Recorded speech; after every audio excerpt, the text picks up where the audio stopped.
Alhamdulillah wassalatu wassalamu ala Rasulillah wa ala alihi wa sahbihi wa man wala. Subhanaka la ilma lana illa ma 'allamtana innaka antal alimul hakim wa tub alaina innaka antat tawwabur rahim. Amma ba'd.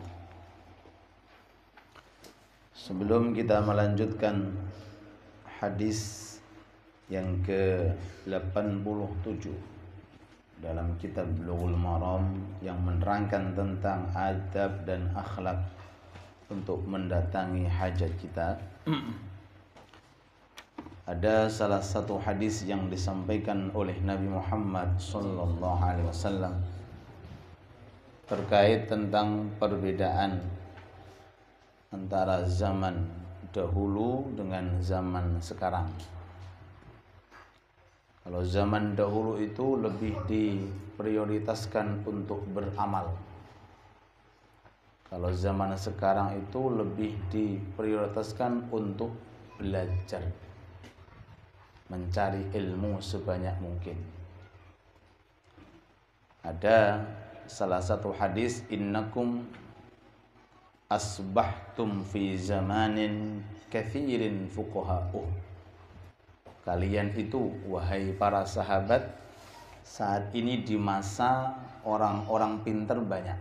Zaman sahabat dulu. Fi zamanin kathirin fuqaha'uh. Jadi orang pintar di zaman sahabat itu banyak. Qalilin khutoba'uhu. Para penceramah sedikit. Qalilin sa'iluh. Orang minta-minta itu sedikit. Kathirin mu'tuh. Orang dermawan banyak. Fal amalu fihi khairun minal ilm. Maka mengamalkan ilmu di zaman seperti itu lebih baik daripada mencari ilmu. Ya, soalnya sudah pintar semua.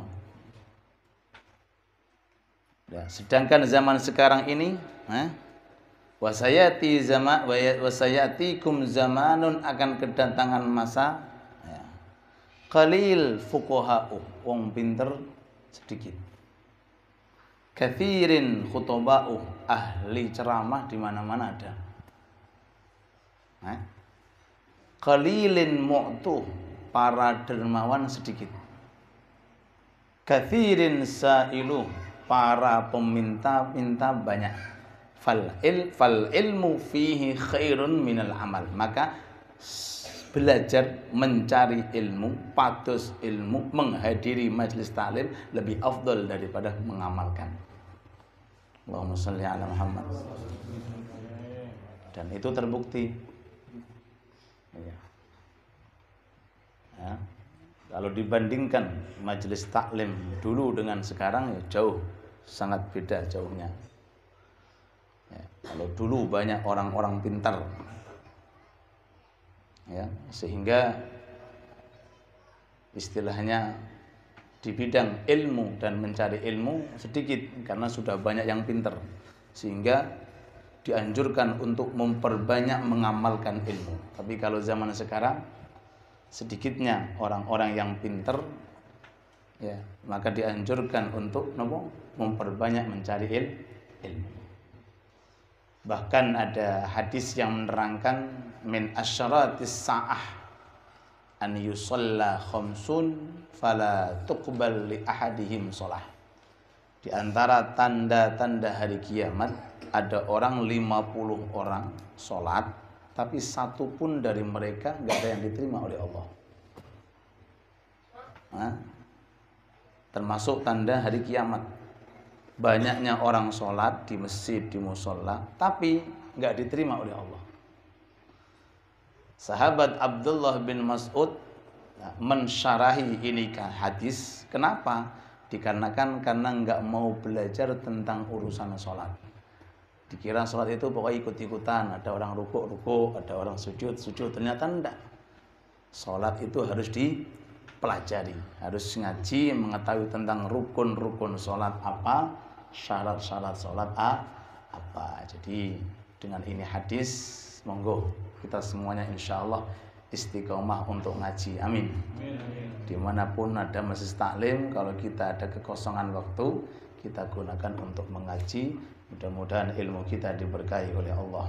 Amin amin ya rabbal alamin. An Ibnu Mas'udin, diriwayatkan dari Ibnu Mas'ud, namanya Abdullah bin Mas'ud. Sudah dapat ya? Abdullah bin Mas'ud, atau disebut dengan istilah Ibnu Ummi Abd. Ibnu Ummi Abd. Dan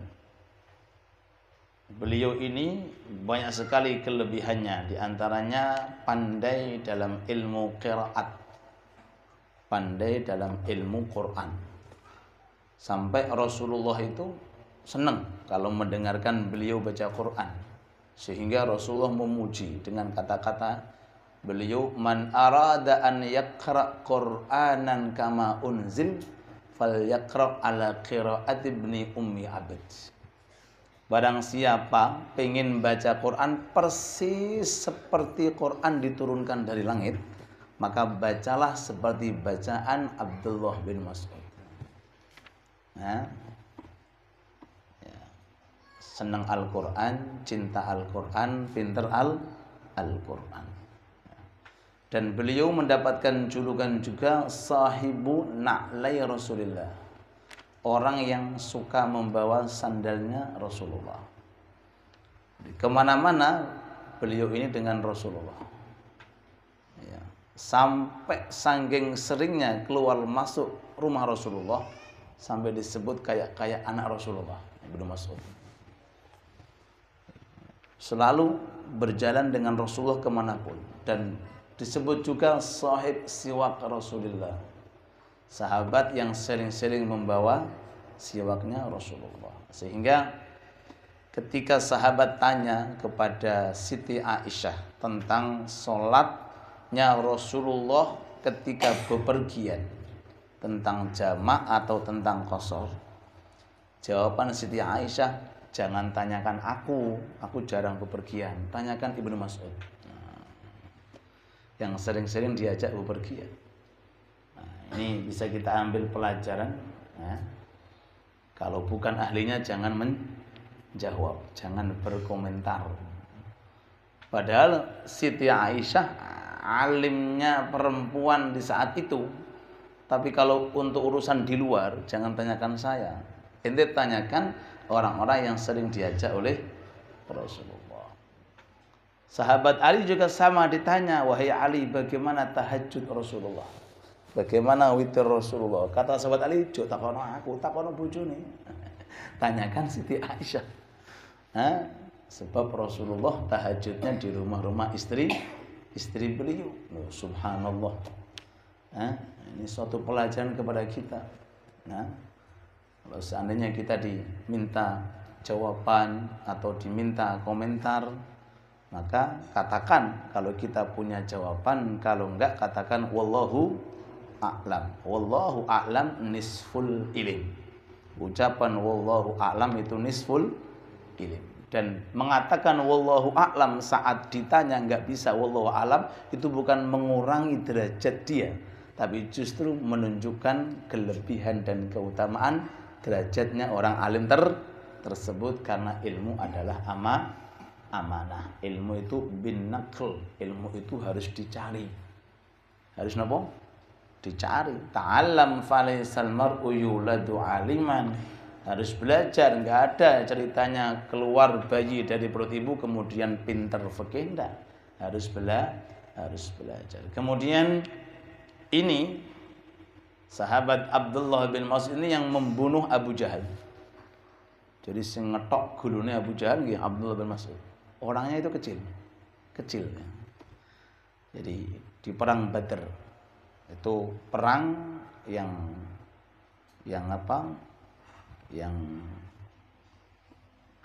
membuat hebohnya Islam. Perang Badar 313 bisa mengalahkan kurang lebih 1000. Dan sebelum mereka orang-orang kafir yang dipimpin di antara Abu Jahal dan lainnya itu, Rasulullah itu sudah garis-garisi iki bakale tempate nggletak Abu Jahal ning kene iki lho garisane iki tempate fulan. Jadi digaris-garis sebelum perang tiba sudah digaris-garis. Kata sahabat, subhanallah, perang selesai sesuai dengan garis Rasulullah, enggak geser kanan kiri. Jadi nggletak orang-orang kafir di antara Abu Jahal itu sesuai dengan garis-garis yang digariskan oleh Rasulullah. Allahumma shalli ala Muhammad. Ya. Nah, yang membuat Abu Jahal itu tersungkur jatuh itu dua anak kecil saudara namanya nek mboten salah ingat kula Mu'ad dengan Mu'awwid atau Mu'ad. Jadi masih kecil, nggak tahu Abu Jahal, cuma dengar bahwa ada orang di Mekah suka mencaci maki Rasulullah. Jadi ini anak kecil gregeten asal dari Madinah. Dengar dari teman-temannya, dari orang-orang itu bahwa ketika Rasulullah di Mekah itu ada sosok orang namanya Abu Jahal itu selalu melukai Rasul. Jadi dia gregeten, pengen membunuh saking cintanya kepada Rasulullah. Padahal masih kecil. Sehingga sebelum perang itu tanya kepada sahabat-sahabat yang dewasa di antara sahabat Utsman. "Hei sahabat Utsman, kamu tahu tak namanya Abu Jahal?" "Tahu, ada apa?" "Saya ingin membunuh dia." "Kenapa?" "Karena pernah melukai perasaan kekasihku Rasulullah." Jadi masih kecil sudah. Napa? Fanatik. Cintanya dengan Rasulullah luar biasa. Tanya setiap ada orang. Akhirnya oke, pesen bahasanya. "Nanti kalau kita di medan perang, tolong tunjukkan aku ya, kami ya, ini adik dan saya kakaknya, tolong ya, mana Abu Jahal? Tolong mana?" Masih kecil loh, gue pedang. Betul, sampai di perang Badar langsung ditunjukkan. Tuh Abu Jahal, langsung Pak, bahasanya langsung dikejar seret, ditebas, dek, dengan satu pedangnya, yang kakaknya juga nebas set. Satu pedangnya nggeletak Abu Jahal. Masih belum mati, cuma sudah nggak bisa apa-apa. Ya. Saking senengnya ini Muawwid dengan kakaknya Mu'ad atau adiknya itu langsung datang, "Ya Rasulullah, Abu Jahal mati. Ya Rasulullah, Abu Jahal mati. Ya Rasulullah, ya Rasulullah." Katanya, "Aku yang membunuh." Sing adiknya, "Ndak, aku yang membunuh." "Aku." Akhirnya kata Rasul, "Delok pedangnya, delok pedang." Dicek Rasulullah. Mana yang lebih dalam? Dari tebasan dua pedang itu mana yang lebih? Oh ya, kalian berduanya telah menyungkurkan Abu Jahal. Enggak lama kemudian datang Abdullah bin Mas'ud ini, kecil dia. Pas lihat, loh Abu Jahal geletak. Sempatan ini. Didekati, kan Abu Jahal kan gede. Gede dukur, dempal. Jadi naik ke dadanya itu kayak mancat pohon. Jadi naik. Sangat kecilnya. Mungkin Al-Ghujul lah mungkin Abu Jahal. Jadi kayak naiknya itu kayak bawa tangga gitu. Jadi naik naik ke atas, duduk di dadanya. Kata Abu Jahal, "Siapa ini?" Sampai mati saya ngono. "Siapa ini?" "Ibnu Mas'ud." Abu Jahal, "Ibnu Mas'ud." "Oh, pengembala kambing toh." Gitu. Sampai mati saya ngenyak uang. Abu Jahal. Mau mati masih menghina orang. "Oh, ra'il ghanam." "Lah opo ning kene mau apa?" "Aku mau menggal kamu, mau membunuh kamu." Kata Abu Jahal, "Pedangmu ora tedas. Pedangmu ora tedas, cilik kan tedas. Pakai pedangku gede." No. Nih, pakai pedang. Nah, bawa pedangku. Pedangmu lempar aja ini. Tak silih pedangku, goroken aku ini. Terus ingat, kalau mau memenggal kepalaku, jangan dari atas, dari bawah. Dekat dada, supaya nanti di akhirat kepalaku kelihatan besar untuk memusuhi Muhammad. Padahal sudah mau mati loh. Gak iman. Pon ditugel, dipotong. Putus kepalanya, digeret oleh Ibnu Mas'ud. Nampak? Diseret, digeret. Ditunjukkan Rasulullah kepala Abu Jahal. Kata Rasulullah, "Tadi Abu Jahal ngomong apa?" Ngomongnya katanya kalau menggal jangan di atas, tapi di bawah. Alasannya supaya nanti kepalanya kelihatan besar. Di mana? Di akhirat kelihatan besar memusuhi Muhammad katanya. Kata Rasulullah, subhanallah, Fir'aun ummati asyad min Fir'auni Musa. Fir'aunku lebih dahsyat daripada Fir'auni Musa. Fir'aunnya Musa mengatakan ingin iman kepada Tuhannya Musa. Ini tidak tambah nantang Rasulullah ini. Jadi Fir'aunu hadhil ummah asyad min Fir'auni Musa. Itu Abdullah bin Mas'ud ini yang meriwayatkan hadis, itu adalah yang memenggal kepala apa? Kepala Abu Jahal. Jadi Abu Jahal mati di perang Badr. Naam. La ilaha illallah Muhammad Rasulullah. Jadi kesimpulannya tadi cerita, kita sekarang kalau ditanya bela Islam, apa yang kita jawabkan? Kamu Islam, apa pengorbanan Anda tentang Islam? Kenapa Pak? Jawab. Mau perang? Ngaji Pak. Kenapa? Ngaji. Patus menghadiri majelis taklim, okay. Memperbanyak membaca buku, ya, mengkonsumsi ilmu agama untuk menghidupkan agama Islam. Kalau zaman dahulu dengan perang, sekarang perang kita dengan pikiran, hati, dengan menulis, dengan menghafal, dengan berfikir-fikir. Semoga ilmu kita berkah. Qala, beliau berkata, atan nabiyyu, telah datang Nabi Muhammad sallallahu alaihi wasallam mendatangi al-ghaita, artinya sedang qada'il hajah.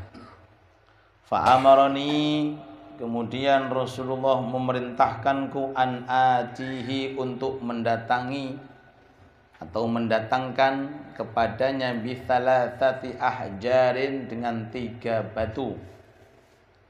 Yang dimaksud istinja pakai batu. Ya, Rasulullah qada'il hajah, kemudian perintah Abdullah bin Mas'ud untuk mencari 3 batu. Fawajadtu, maka aku mendapati atau menemukan hajarain, 2 batu. Rasul mengatakan 3, tapi beliau cuma mendapati 2 batu. Walam ajid thalithan, dan aku tidak mendapati yang ketiga. Fa'ataituhu birawthatin, aku ambil pengganti yang ketiga itu kotoran hayawan. Rawtha itu kotoran hayawan yang keras, kotoran keledai. Fa'akhadhahuma, lalu ketika 2 batu didatangkan dan satunya adalah kotoran hayawan, fa'akhadahuma, Rasulullah mengambil 2 batunya, wa alqawrawtha, dan melemparkan kotoran. Wa qala, dan Rasul bersabda, innaha riksun, ini kotoran hukumina najis. Nah, terus diriwayatkan oleh Imam Ahmad dan Daraqutni, i'tini bi ghairiha, sebagian riwayat, berikan kepada aku bi ghairiha, selain rawthah, kotoran ini. Artinya kalau kotoran enggak bisa digunakan untuk istinja. Riwayat lagi dari sahabat Abi Hurairah radhiyallahu anhu, anna Rasulullah, sesungguhnya Rasul alaihi salatu wassalam, sallu ala Nabi Muhammad, naha, telah mencegah, an yustanja, untuk digunakan istinja, bi'azmin, berupa tulang, au rawthin, atau kotoran hayawan. Waqala, dan Rasul bersabda, innahuma la yutahhiran, sesungguhnya kedua-duanya, tulang dengan kotoran itu, la yutahhiran, tidak bisa digunakan alat sesuci. Daraqutni wa sahhahahu.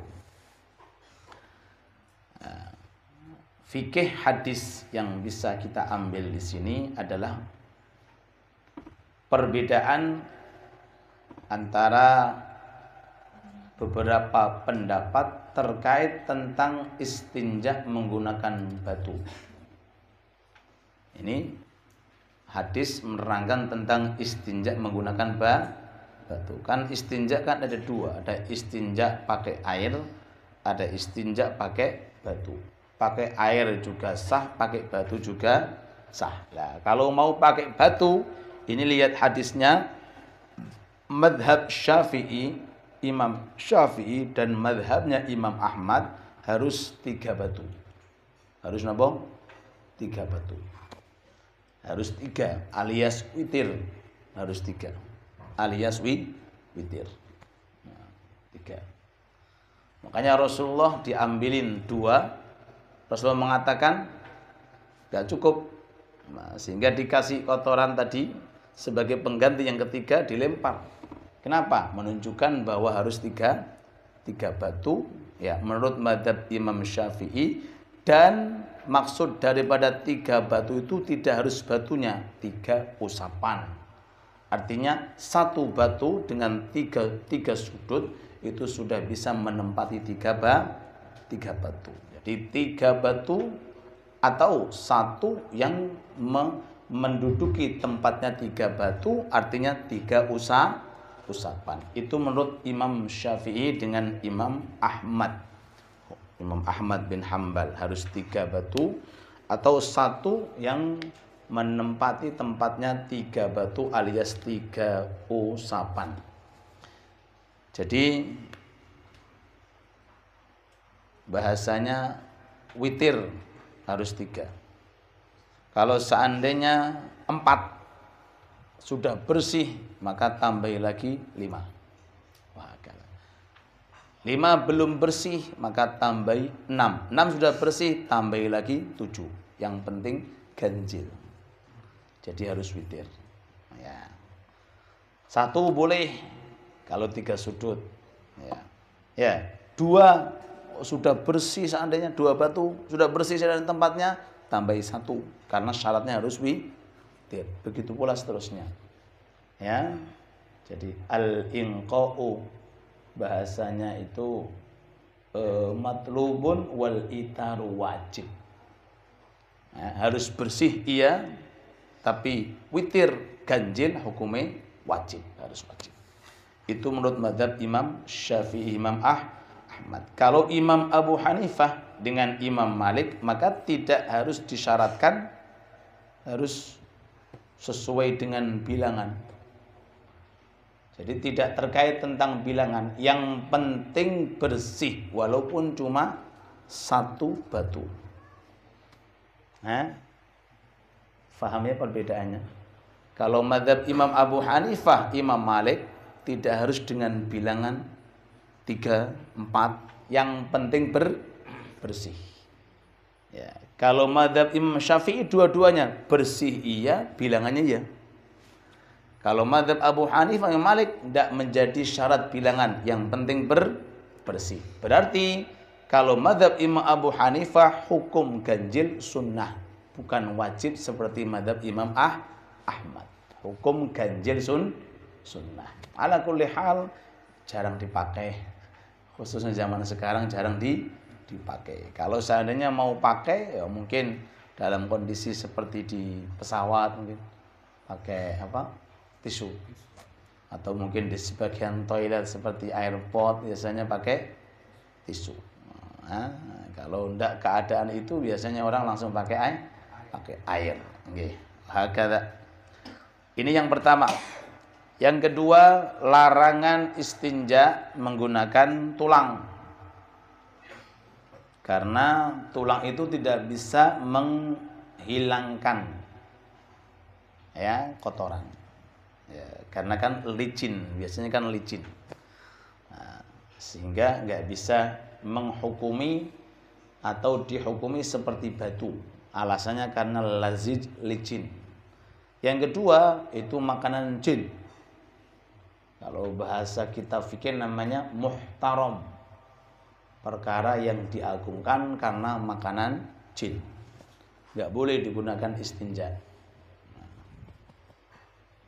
Dan ada keterangan siapapun di antara kita kalau melempar tulang atau mungkin duri ikan, nek gak di presto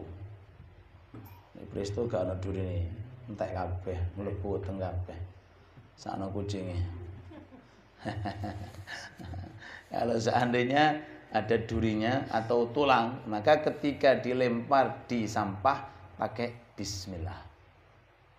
Supaya apa? Supaya kembali utuh dagingnya sehingga bisa diambil khusus jin muslim. Kan jin banyak, ada jin muslim, ada jin kafir. Ya, kalau kita mau sedekah, ya, sedekah, ya jin Islam. Ya, caranya bagaimana? Caranya ketika melempar tulang atau duri, ucapkan bismillah. Tujuannya apa? Supaya ini tulang yang bisa makan hanya jin muslim. Jin kafir nggak bisa karena ada bersamaan dengan lafal apa? Bismillah. Kemudian Allah Ta'ala mengembalikan daging tadi secara maknawi untuk jin. Untuk jin. Enggak kelihatan. Kalau balik lagi jangan ambil enggak.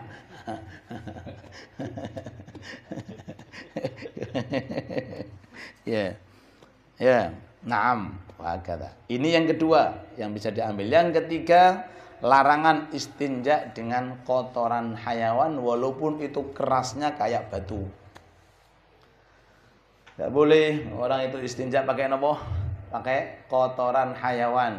Walaupun itu kerasnya seperti batu, enggak boleh. La ilaha illallah Muhammad Rasulullah. Wa an Abi Hurairah, satu hadis lagi, masih banyak waktunya. Jam berapa ini? Baru jam 6. An Abi Hurairah, dari Abi Hurairah radhiyallahu anhu qala, Abi Hurairah namanya Abdurrahman bin Sakhr. Julukannya Abu Hurairah karena lakop dari Rasulullah saat itu dia sedang membawa kucing sehingga dijuluki Abu Hurairah. Nah, itu sunnah. Kalau ketemu dengan teman-teman itu boleh ngasih kunyah atau ngasih julukan tapi yang bagus-bagus. Boleh. Nah, istrinya Faqih Muqaddam itu julukannya Ummul Fuqara. Cintanya dengan orang-orang fakir sampai disebut Ummul Fuqara. Nah, ya. Ada juga lakopan Al-Habib Ahmad bin Zain Al-Habsyi. Santrinya Habib Allah Haddad, saking banyaknya masjid yang dibangun, julukannya Abul Masajid. Nah, mungkin jenengan lihat ada teman seneng ngaji Abul Majalis. Bapak Imaj, ojo Abu HP rek, aduh. Abu HP, aduh, enggak enak belas tuh. Ya. Naam.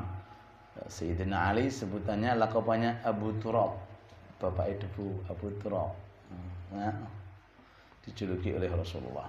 Wa hakadha Abi Hurairah. Ini termasuk sahabat yang paling banyak menghimpun kurang lebih 5.000 sekian hadis. 5.000 sekian hadis. Ya, subhanallah. Dalam masa 3 tahun tok nih dengan Rasul, tapi sudah meriwayatkan 5.000 hadis. Subhanallah. Umurnya berkah, waktunya berkah. Ya, otaknya berkah. Ya, hidupnya berkah. Ya. Sampai ditanya teman-teman, Abu Hurairah kamu kok pinter? Loh ya jelas. Wong aku fokus dengan Rasulullah. Kamu kan enggak fokus dengan pasarmu. Kamu fokus dengan ladangmu. Saya fokus dengan majelis taklim. Makanya pinter. Iya. Bahasa guyonan antara mereka seperti itu. Sampai suatu ketika, beliau di masjid. Lalu setelah itu dilihat orang sholat, orang zikir sedikit. Keluar dari masjid menuju ke pasar. Langsung berteriak, penduduk pasar, cepet. Di masjid ada warisan dibagi. Cepet, warisannya Rasulullah dibagi. Cepet ketinggalan kamu. Habis semuanya kosong pasarnya. Abu Hurairah duduk di pasar, diam aja. Kosong pasarnya. Semuanya masuk ke masjid, ternyata yang dilihat orang sholat, orang zikir, orang ngaji. Balik lagi. Abu Hurairah, kau bohong. Enggak bohong. Kemana warisan Rasul dibagi-bagi katanya. Terus kata Abu Hurairah, yang kamu dapati apa? Saya dapati orang sholat, zikir, ngaji. Nah, itu warisan Rasulullah. Innama warathul ilma. Rasulullah mewariskan ilmu. Al-ulama warathatul. Itu warisan Rasulullah itu. Majelis ta'lim, Masih dikit. Ini sahabat Abu Hurairah radhiyallahu anhu wa arda. Suatu ketika beliau mengeluh datang kepada Rasul karena lemahnya hafalan dan setiap hadis yang disampaikan lupa. Akhirnya datang, ya Rasulullah, ini saya sekarang bahasanya banyak lupanya, kemudian setiap hadis yang saya apain hilang-hilang, tolong solusinya bagaimana ya Rasulullah? Kata Rasulullah, buka selendangmu, dibuka selendangnya, lidahnya, buka, tutup, ditutup. Sudah selesai. Setelah itu kata Abu Hurairah, setiap hadis saya dengarkan langsung hafal. Cuma isyarat. Enak ya kalau seperti itu ya. Anak santri cepat pulang. Gelar tok nih. Tutup, pulang udah. Masuk ke pondok 5 jam pulang. 2 hari pulang Tapi enggak tahun-tahunan supaya pahala kita insyaallah banyak di sisi Allah. Iya, maaf. Hakada. Gimana Abi Hurairah mengatakan? Qala. Beliau berkata, qala, bersabda Rasulullah sallallahu alaihi wasallam, istanzihu minal baul. Istanzihu minal baul fa inna 'ammata 'adzabil qabri minhu. Istanzihu minal baul artinya berusahalah untuk membersihkan ya dari air kencing. Artinya kalau kencing tolong bersihkan tuntas. Istanzihu minal baul. Ya, bersihkanlah dari air kencing. Artinya kalau kamu kencing, maaf, maka tuntaskan, jangan sampai ada yang tersisa di tempatnya. Fa inna 'amata 'adzabil qabri, karena sesungguhnya kebanyakan azab di alam kubur minhu, karena air kencing tersebut. Riwayat Imam Hakim, aktsaru 'adzabil qabri minal baul. Banyak-banyaknya penyebab adanya azab di kuburan itu diakibatkan karena air kencing. La ilaha illallah. Maksudnya bagaimana ini? Apa hubungannya ini? Nah, maksudnya ketika seseorang itu sedang membuang air kecil, kemudian enggak tuntas, itu biasanya masih ada yang membekas di tempatnya, sehingga ketika digunakan sholat keluar, selir, sholatnya batal, berarti enggak sholat. Nah gitu. Dia sudah sholat, tapi enggak sholat karena sholatnya batal. Kok bisa batal? Karena tadi itu.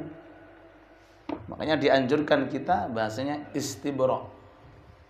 Ketika kita membuang air kecil, dianjurkan untuk istibro. Apa istibro itu? Dianjurkan untuk mentuntaskan, baik dengan tanah dehem. Dehem tahu dehem? 3 kali. Jangan keras-keras. Yang kedua, dengan cara dipurut. Ya. Dipurut, kemaluannya dengan tangan yang kiri pakai jari-jari kelingking dan jari-jari jempol. Jangan bayangkan ya, Mbak. Jangan semuanya, nanti putus. Ya, atau dengan cara melangkah beberapa langkah.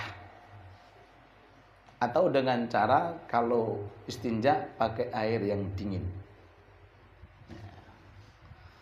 Tapi 1 di antara 4 itu sudah bisa dibuat cukup untuk namanya istibro. Baik dengan cara tanah tadi dehem, atau dengan cara dipurut, atau dengan berjalan-jalan, atau dengan cara istinja menggunakan air dingin, itu akan selesai. Kalau enggak, bahayanya nanti kadang-kadang timbul di tengah-tengah sholat, sehingga sehingga sholatnya batal. Makanya Rasulullah pernah berjalan-jalan lewat kuburan.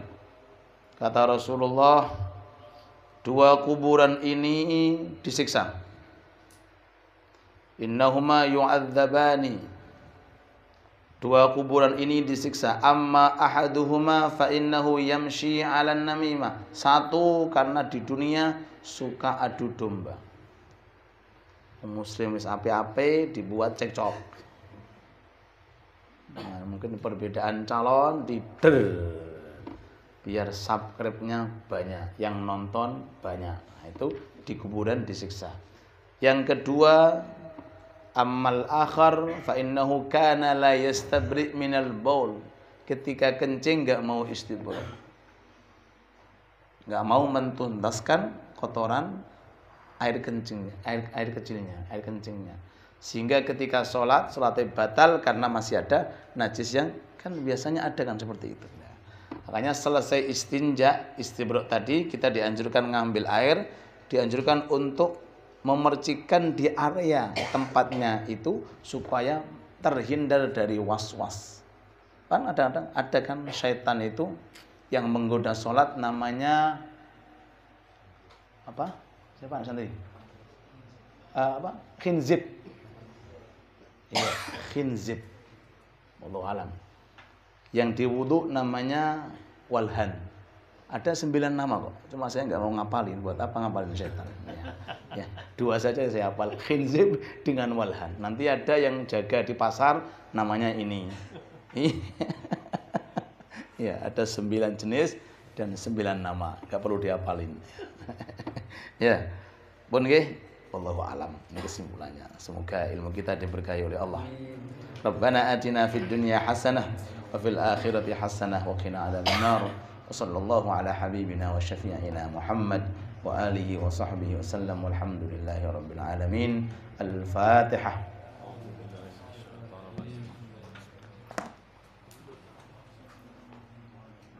ربنا انفعنا بما علمتنا رب علمنا الذي ينفعنا رب فقنا وفقه لنا وقربت لنا في ديننا مع الكثر أنثى والذكر ترتدي قولا نفيلا كرما وارزق الكل حلالا دائما وأخنا أتقيا علما نرضى بالخير ربنا وسل لنا كل الشؤون وأكر بالرضا منك العيون قبل أن تأتينا رسل المنون وفر استر أنت أكرم من ستر وصلاة الله دعانا ولفا بكتاب في للناس الشفاء وعلى الآل الكرام الشرفاء اللهم اهدنا بهداك واجعلنا ولا تجعلنا من صلى الله على سيدنا محمد وعلى آله وصحبه اعترفنا بأننا اعترفنا وأننا أسرفنا لك أسرفنا فاتب علينا توبة تغفر لكل حوبة واستر لنا الأوقات وأمين الروآت واغفر لوالدينا ربي ومولودينا والآل والإخوان وسائر الخلان وكل ذي محبة أو جيرة أو صحبة والمسلمين أجمع آمين يا ربي اسمع فضلا وجودا منا لا باكتساب منا بالمصطفى الرسول نهضى بكل سول بالمصطفى الرسول نهضى بكل سول بالمصطفى الرسول نهضى بكل سول صلى وسلم ربي عليه أنت الحب وآله وصحبه جل تسقي صحبي والحمد لله في البدء والتنامي مولاي صل وسلم دائما أبدا على حبيبك خير الخلق كلهم هو حبيب الذي ترجى شفاعته